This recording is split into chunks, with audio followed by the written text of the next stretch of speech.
Hamas എന്ന ഭീകരവാദ സംഘടനയുടെ തകർച്ചയോടുകൂടി ഇന്ത്യക്ക് ജാക്ക്പോട്ട് അടിച്ചിരിക്കുകയാണ് എന്ന് ഒരു വാർത്ത ഞങ്ങളടക്കമുള്ള മാധ്യമങ്ങൾ കൊടുത്തതാണ്. സംഭവം വേറൊന്നുമല്ല, ഇന്ത്യ മിഡിൽ ഈസ്റ്റ് യൂറോപ്പ് കോറിഡോറാണ് ഇതുവഴി യാഥാർത്ഥ്യമാകാൻ പോകുന്നത്.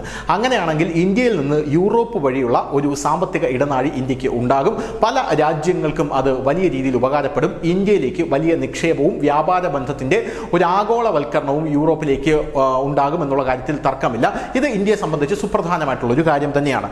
അതുകൊണ്ടാണ് ഹമാസ് അടക്കമുള്ള ഭീകരവാദ സംഘടനകൾ, ഹമാസ്, ഹൂതി വിമതർ, ഹിസ്ബുള്ള അടക്കമുള്ള ഭീകരവാദ സംഘടനകളെ ഇസ്രായേൽ അടക്കമുള്ളവർ അടിച്ചമർത്തുമ്പോൾ, അമേരിക്ക അതിനെ സപ്പോർട്ട് ചെയ്യുമ്പോൾ, യൂറോപ്പ് അതിനെ സപ്പോർട്ട് ചെയ്യുമ്പോൾ ഇന്ത്യയും വലിയ രീതിയിൽ അവരെ പിന്തുണയ്ക്കുന്നത്. എന്തായാലും ഇപ്പോൾ ഈ ഇന്ത്യ മിഡിൽ ഈസ്റ്റ് യൂറോപ്പ് സാമ്പത്തിക ഇടനാഴി നടപ്പാക്കുന്നതിൽ ഒരു പടി കൂടെ കടന്ന് ഒരു ചർച്ച നടന്നിരിക്കുകയാണ് എന്ന റിപ്പോർട്ടാണ് ഇപ്പോൾ പുറത്തു വരുന്നത്. സംഭവം വളരെ വേഗത്തിൽ മുന്നോട്ട് പോവുകയാണ്.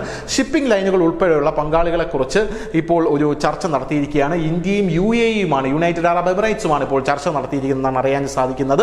എന്തായാലും തുറമുഖ, റെയിൽവേ, അടിസ്ഥാന സൗകര്യങ്ങൾക്ക് പുറമെ ഊർജ്ജ, ഡിജിറ്റൽ കണക്ടിവിറ്റിയും സാമ്പത്തിക ഇടനാഴിയുടെ ഭാഗമായിരിക്കും എന്നുള്ളതാണ് ഈ ചർച്ചയിൽ ഉരുത്തിരിഞ്ഞു വന്ന ഒരു കാര്യം. അതായത് ഈ ഇടനാഴിയിൽ സാധാരണ ഇടനാഴി പോലെയല്ല, ഡിജിറ്റൽ ഇടനാഴിയായിരിക്കും വരാൻ പോകുന്നത്. ഇതിനകത്ത് റെയിൽവേ ലൈനുകൾ ഉണ്ടായിരിക്കും, ഊർജ്ജം ഉൽപ്പാദിപ്പിക്കാനുള്ള പല തരത്തിലുള്ള ടെക്നോളജികൾ ഉണ്ടായിരിക്കും എന്ന് മനസ്സിലാക്കാൻ സാധിക്കുന്നു. സൗരോർജ്ജത്തിനായി UAE-ക്കും ഇന്ത്യക്കും ഇടയിൽ വൈദ്യുത ഗ്രിഡ് സ്ഥാപിക്കുന്നതിനുള്ള പ്രവർത്തനങ്ങളാണ് ഇപ്പോൾ UAE-യും ഇന്ത്യയും തമ്മിലുള്ള ചർച്ചയിൽ ഉരുത്തിരിഞ്ഞു വന്നതെന്നാണ് മനസ്സിലാക്കാൻ സാധിക്കുന്നത്. ഇതിന്റെ പണി പുരോഗമിച്ചുകൊണ്ടിരിക്കുകയാണ്. ആ പണിയുമായി ബന്ധപ്പെട്ട ചർച്ചയാണ് ഇപ്പോൾ നടന്നത്.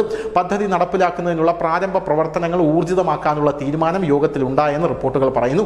കാര്യക്ഷമത സൃഷ്ടിക്കുന്നതിനും ചെലവ് കുറയ്ക്കുന്നതിനും ഫലപ്രദമായ ബദൽ റൂട്ടായി സാമ്പത്തിക ഇടനാഴി മാറും എന്നാണ് നിലവിലെ പ്രതീക്ഷ.